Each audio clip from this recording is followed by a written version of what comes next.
everyone, welcome back to another video. This is Vaishnavi and I hope you all are doing great. So आज के इस video में हम लोग पढ़ने वाले हैं डेटा टाइप्स के बारे में. So basically डेटा टाइप्स क्या होते हैं? जो भी वैल्यू हम वेरिएबल में स्टोर करते हैं उन वैल्यूज का कुछ टाइप होता है, उसी को हम डेटा टाइप्स बोलते हैं.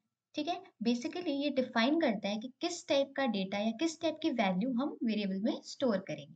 ठीक है, वो नंबर्स हो सकते हैं, स्ट्रिंग्स हो सकते हैं. जैसे अपनी प्रीवियस वीडियोस में हमने देखा था, हम डिफरेंट डिफरेंट वैल्यूज अपने वेरिएबल में स्टोर कर रहे थे ना. Like let a is equals to 5. तो 5 क्या है? वैल्यू है. और उस वैल्यू का टाइप क्या है या डेटा टाइप क्या है? That is number. ठीक है. सो जनरली जावा स्क्रिप्ट में दो टाइप्स के मतलब डेटा टाइप होते हैं. पहला होता है primitive data type and the second one is non primitive data type. तो जो प्रिमिटिव डेटा टाइप होता है वो सिंगल वैल्यू को स्टोर कर पाता है. ठीक है, बट जो नॉन प्रिमिटिव डेटा टाइप होता है वो मल्टीपल वैल्यूज को स्टोर कर पाता है. अब आते हैं प्रिमिटिव डेटा टाइप्स पे. तो generally 7 type of primitive data types JavaScript में होते हैं. नंबर, स्ट्रिंग, बूलियन, नल, अनडिफाइंड, बिग इंट, सिंबल. और नॉन प्रिमिटिव डेटा टाइप्स में ऑब्जेक्ट्स होते हैं. ठीक है, जैसे एरेज, फंक्शंस, ये सारे भी ऑब्जेक्ट्स ही होते हैं. अब इसे हम डिटेल में पढ़ेंगे.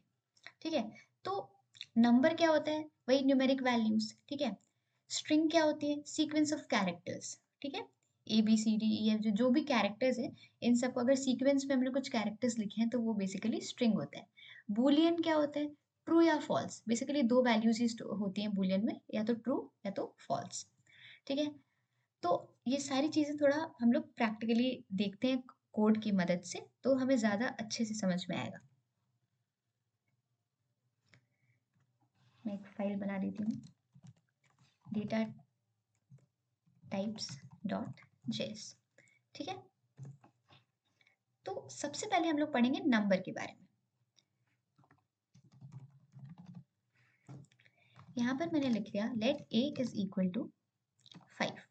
तो ये जो 5 है जो कि मैंने ए में स्टोर कराया है, ये बेसिकली इसका डेटा टाइप एक नंबर है.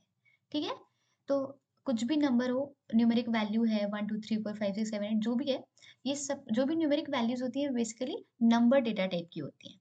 ठीक है, अब आते हैं स्ट्रिंग डेटा टाइप पे. स्ट्रिंग डेटा टाइप क्या है? Basically sequence of characters. अगर मैं लिखूं let b is equal to hello, तो ये क्या है? ये स्ट्रिंग है क्योंकि ये सीक्वेंस ऑफ कैरेक्टर्स है. ठीक है, तो स्ट्रिंग बेसिकली हम या तो सिंगल कोटेशन मार्क से डिनोट करते हैं या फिर डबल कोटेशन मार्क से.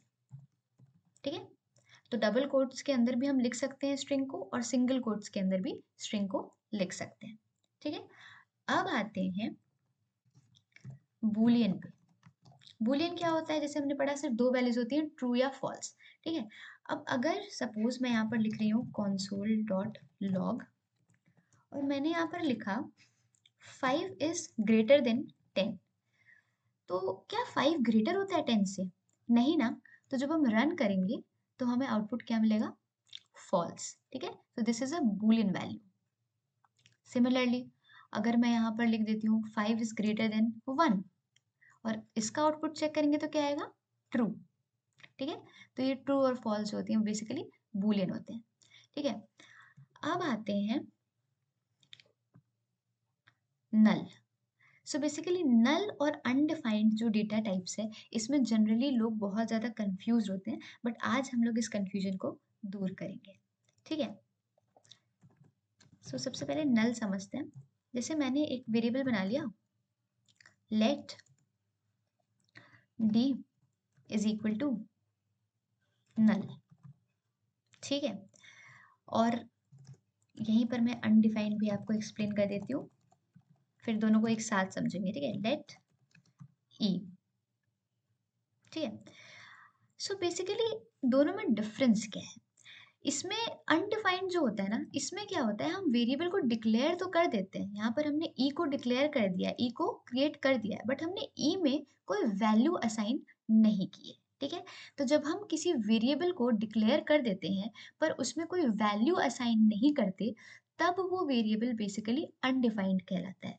बट यहाँ पर हमने डी को बनाया बट इसमें नल वैल्यू स्टोर करा दी। नल का मतलब क्या होता है, हम इंटेंशनली जानबूझकर हम इसकी वैल्यू नल देते हैं। नल का मतलब होता है एम्प्टी, ठीक है। तो बेसिकली यही डिफरेंस है कि अनडिफाइंड में हम वेरिएबल को डिक्लेयर कर तो देते हैं बट उसमें कोई वैल्यू असाइन नहीं कर रहे, ठीक है।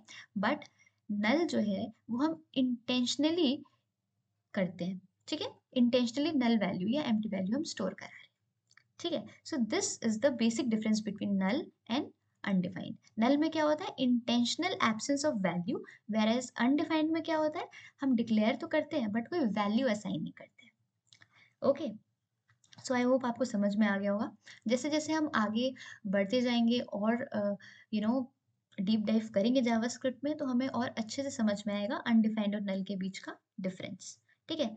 अब बिगिन की बात करते हैं। बिगिन क्या होता है यार, बेसिकली ना बिग इंट में जब कोई न्यूमेरिक वैल्यू बहुत बड़ी होती है तब हमें बिग इंट की जरूरत पड़ती है, ठीक है। Let f is equals to suppose कोई भी रैंडम नंबर लेती हूँ, तो ये एक बहुत बड़ी इंटीजर वैल्यू है और इसके आगे हम एन लगाते हैं, ठीक है। तो ये तरीका है बिग इंट डेटा टाइप का, ठीक है। इसमें हमने क्या किया, बहुत ही बड़ी इंटीजर वैल्यू है और इसके बाद हम एन लगाते हैं, ठीक है। तो ये बेसिकली बिग इंट डिनोट करता है। एफ जो वेरिएबल है वो हमारा बिगिंट है। जैसे मैं यहाँ पर जाऊँ तो देखो हमें देखने को मिल रहा है ना, यहाँ पर बिगिंट लिखा भी आ रहा है। सो ये दिखाता है जब कोई भी न्यूमेरिक वैल्यू बहुत बड़ी होती है, वेरी लार्ज इंटीजर वैल्यू, तो उसे हम बिगिंट डेटा टाइप बोलते हैं, ठीक है। अब लास्ट है that is symbol. Symbol basically it represent unique values. जब भी हमें कोई यूनिक वैल्यूज स्टोर करानी होती है तब हम सिंबल डेटा टाइप का यूज करते हैं। जनरली अगर मैं बात करूं तो हम लोग देखेंगे, हम लोग नंबर, स्ट्रिंग और बूलियन और कभी कभार अनडिफाइंड नल का यूज होगा मोस्टली, ठीक है। बहुत रेयर होगा कि हम बिगिन और सिंबल का यूज करेंगे अपने कोड में, ठीक है। सो ये समझ में आ गया प्रिमिटिव डेटा टाइप्स की। बस यही बात है कि हम कोई एक ही वैल्यू स्टोर कर सकते हैं, ठीक है। सो यार अब बात करते हैं नॉन प्रिमिटिव डेटा टाइप के बारे में। तो जैसे कि मैंने पहले ही बता दिया कि नॉन प्रिमिटिव डेटा टाइप में हम मल्टीपल वैल्यूज स्टोर कर सकते हैं, ठीक है। और नॉन प्रिमिटिव डेटा टाइप्स क्या होते हैं, ऑब्जेक्ट्स होते हैं। ऑब्जेक्ट्स बेसिकली कलेक्शन ऑफ की वैल्यू पेयर्स होते हैं, ठीक है। मतलब हम ऑब्जेक्ट में की वैल्यू पेयर्स जो हैं वो स्टोर कर सकते हैं। डेटा को की वैल्यू के फॉर्म में हम उसे स्टोर कर सकते हैं, ठीक है। और जनरली हम कॉन्स्ट कीवर्ड की मदद से ऑब्जेक्ट को डिक्लेयर करते हैं। तो यहाँ पर एग्जाम्पल देख लेते हैं। सपोज मैंने लिखा let person is equal to, ये जो कर्ली ब्रेसेस है ये डिनोट करता है कि जो पर्सन है वो एक ऑब्जेक्ट है, ठीक है। अब इस कर्ली ब्रेसेस के अंदर हम क्या लिखेंगे,